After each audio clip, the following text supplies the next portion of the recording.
هنكسب هنكسب هنكسب.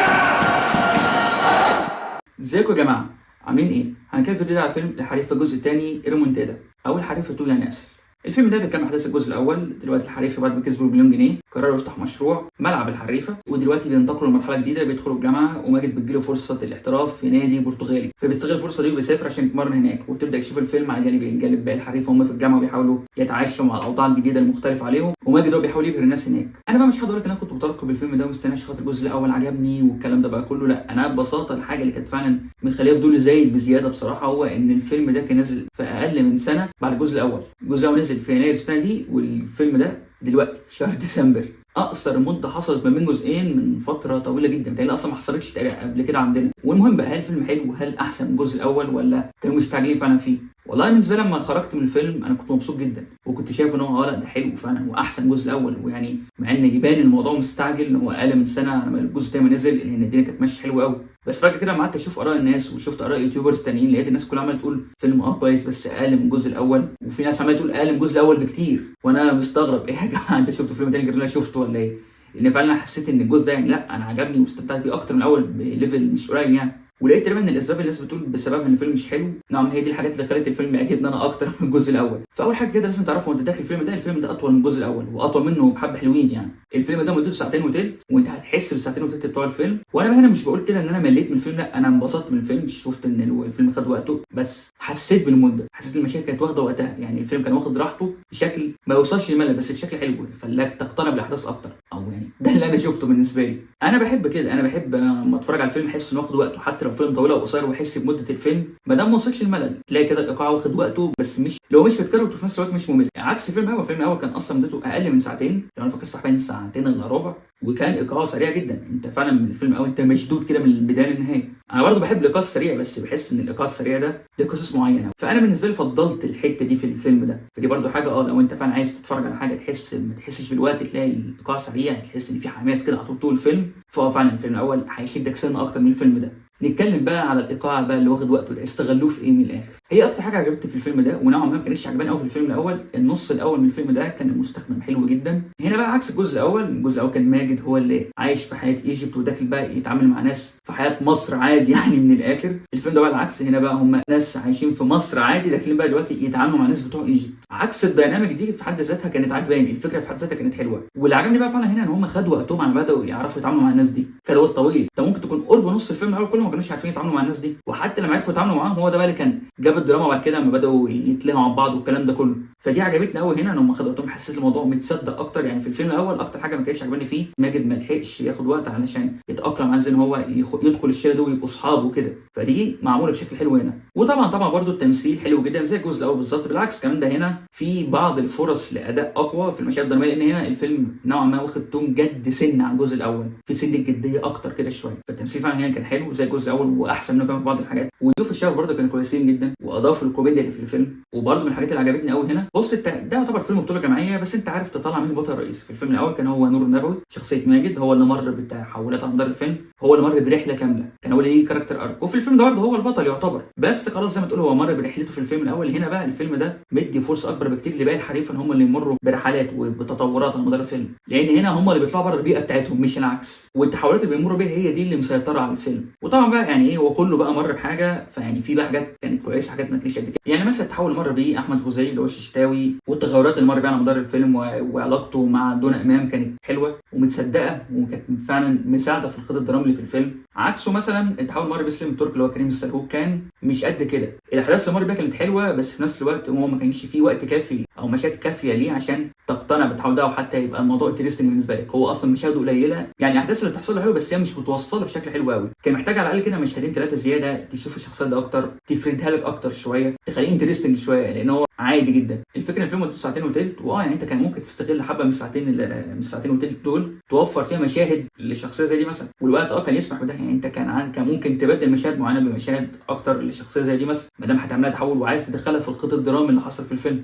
على عكسه مثلا عبد الرحمن محمد هنا ليه دور اكبر من الجزء الاول، هو نوعا ما العقل، هو الشخص الرزين في الشله دي، وهو صاحب احسن مشهد درامي في الفيلم ده تقريبا، ونوعا ما هو اللي بيستطيع هو يرجع الشله تاني ويظبطهم تاني على مدار الفيلم في النص التاني كده بالتحديد. وكزبره زي الفيلم بالظبط هو اكتر شخص بيضحك في الفيلم ده، وفي الفيلم ده بالذات كمان انت لو شلته الفيلم هينقص شويه حلوين. هو مصدر كوميديا، شيل من الفيلم ده الفيلم هيقل جامد يعني.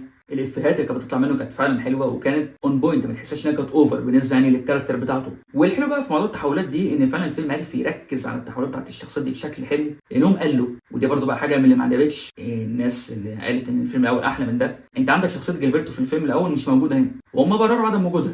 وعندك شخصيه النص اللي هو محمد الذهبي برضو مشاهده في الفيلم ده قليله جدا عشان ده خلاص ما دخلش معاهم جامعه، ده اختار يكمل في الغنى، فهو ظهر يمكن في مشهدين ثلاثه. في ناس قالت الموضوع ده مش حلو، ان انتوا ليه بتشيلوا شخصيات من الجزء الاول والكلام ده كله. انا ما اتضايقتش منها، بالعكس انا حسيت الموضوع ده ساعد اكتر ان انت تقلل عدد الشخصيات فخلى التركيز عليهم يبقى اسهل. دي برضو كانت حاجه في الجزء الاول بالنسبه لي، ان انا حسيت ان التيم كان كتير قوي ونوعا ما الفيلم ما كانش عارف يركز قوي على كل الناس دي، فهنا تحسها كانت احسن. مع ان انا في العاده اصلا ما بحبش لما اتفرج على جزء تاني من فيلم او مسلسل وتلاقي مثلا في شخصيه اتشالت او حد رئيسي ممثل شخصيه رئيسيه مثلا الممثل بتاعه اتغير، يعني انا بكره الحاجات دي. بس هم ما كانش من كبر دورهم قوي في الجزء الاول، يعني انا ما اشوفش ان دورهم في الجزء الاول كان مؤثر لدرجه ان انا ازعل مثلا ان هم يمشوا من الفيلم ده وان هم ما يظهروش فيه كتير. ونكمل بقى في القصه. انا عموما انا عجبني اتجاه الفيلم ده اصلا، يعني انا عجبني الاتجاه الفيلم ده خده فكره ان دول شله صحاب مقربين جدا هيمروا بمرحله جديده، في الحاله دي خلاص خلصوا مرحله الدراسه على المدرسه هيخش على الجامعه، وكل واحد فيهم هيبدا يتشغل بحاله وممكن فعلا ينفصلوا يعني يبعدوا عن بعض، وممكن حاجات بسيطه تفرقهم خالص. انا الحته دي عجبتني قوي، حسيت ان انا فعلا بريليت لي حته شله صحاب خلاص كل واحد فيهم هتلهي في الحياه ومش هيبقوا زي الاول. دي في حد ذاتها عجبتني، لان اصلا هو ده الخط الدرامي اللي في الفيلم، ان هم ازاي لما بيدخلوا الجامعه وبعد ما بيبداوا يتعاملوا مع يعرفوا يتعاملوا مع الناس دي بيبعدوا عن بعض. وحلو برضه قوي في الموضوع ان هم عرفوا يخلطوا الحته دي بحته الاختلاف الطبقي، عشان دول ناس في حالات متوسطه فقيره بيتعاملوا بقى مع الناس بتوع ايجيبت الاغنياء، ويعني زي ما قلت هم خدوا وقت طويل على ما اتعاملوا معاهم. واللي عجبني برضه في الموضوع ده ان الناس نفسهم بتوع الجامعه بتوع ايجيبت بقى، يعني حسيت الموضوع ما كانش اوفر بزياده، كان جاي بشكل متصدق لحد كبير يعني. وعلى فكره قصه الفيلم ده مليانه، الفيلم بيحاول يقول حاجات كتير قوي، وتحس نوعا ما الموضوع مش هقول لك مش منظم،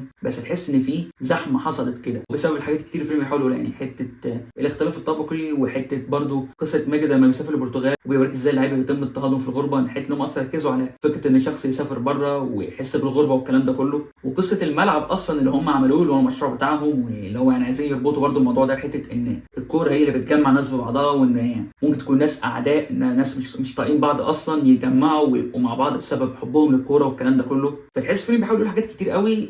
انا في العادي الموضوع ده مش بفضله، بس هنا انا حسيتهم كلهم بيصبوا في نفس الموضوع، الصداقه اللي ما بين الشله دي من الاول، حته ان واحد سافر وحس بالغربه بره ولما قابلته ازمه ما كانش عايز يواجهها لوحده فقرر يرجع تاني عشان يبقى مع اصحابه، حته الجامعه نفسها والاختلاف الطبقي، ولما هم اخيرا عرفوا يتعاملوا مع الناس فزي ما تقول هم حته ان هم عرفوا يندمجوا مع الناس دي يعني، فنوعا ما ده برده لهاهم مع بعض، كل واحد دخل في حياه خاصه نوعا ما هو مبسوط بان هو عارف يندمج مع الناس دي. حته الملعب وفكره الكوره في حد ذاتها اللي بتجمع الناس مع بعض، ان هي دي اصلا اللي جمعتهم مع بعض من الفيلم الاول، وكل ده ظاهر وبيتقال في الفيلم. فحسيت ان كل دول بيصبوا في حته واحده، فبرغم انها كانت تحس فيلم متفرع شويتين بس ما حسيتش بزحمه قوي، لان حسيت ان كله كان ماشي في نفس الموضوع، وفي نفس الوقت ما حسيتش ان الفيلم كان متكروت، لانه زي ما قلت الفيلم مدته ساعتين وتلت والساعتين وتلت مستغلين صح ان هم يوصلوا كل الحاجات دي. طبعا مش كل الحاجات دي يعني انت بتشوف مناقشتها بشكل قوي وبتاع والكلام ده كله، يعني الموضوع كله بيتم مناقشتها بشكل لايت، لانه اصلا في الاخر هو فيلم رياضي كوميدي، يعني هو مش فيلم درامي يعني بقى وكده.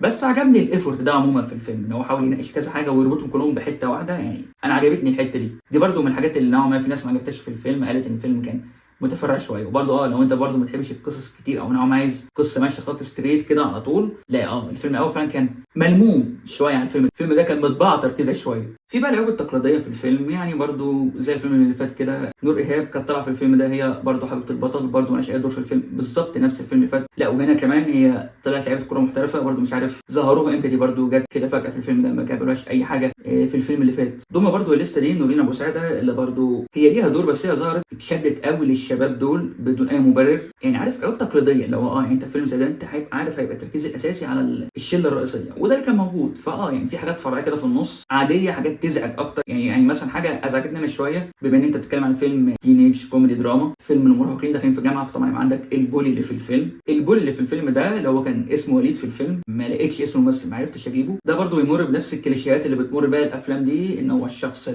البولي اللي هيتغير برده على اخر الفيلم. دي جت كده برده واتحطت، وما برده ما توفرلوش مشاهد كافيه تقنعك حتى بالشخصيه دي، لا يعني هو موجود كده عشان خاطر بس يوصل لك رساله حته ان الكوره هي بتجمع الناس كلها والكلام ده كله. يعني دي فعلا دي فعلا ما كانتش حلوه. انا برده تاني يعني الفيلم 9 وتلت، وانت برده ستيل كان عندك وقت كافي تحط لي كده مشهد ولا مشهدين للشخصيه دي، زي برده نفس الكلام برده كده اللي قلتها شخصيه سليم التركي. حاجه برده بقى استغربتها، اهلي ماجد ما ظهروش خالص في الفيلم ده. اخته ظهرت في مشهد ما كملش دقيقه، وابوه وامه ما ظهروش اصلا في الفيلم ده. واستغربت بصراحه، قلت هو ليه ما ظهروش؟ ليه ما جابوهمش في مشهد واحد؟ وانا فاهم برده التركيز كان الاساسي على الشله نفسها والعلاقه ما بينهم والكلام ده، بس ليه ما جبتش الاهالي بتاعتهم خالص؟ وبرده كنت عايز اشوف المنطقه الشعبيه في الفيلم الاول كان بيدور فيها اكتر شويه. دي انا حاسه كانت ممكن اصلا تزق الفيلم زقه يبقى اقوى من كده بكتير. فين اخوات الششتاوي اللي كانوا في الفيلم الاول؟ دي كانت راننج جوك على مدار الفيلم، ان هم عنده حد شغال في كل حته. انا كنت مستني اشوف حد منهم بيظهر شغال في الجامعه اللي هم فيها مثلا.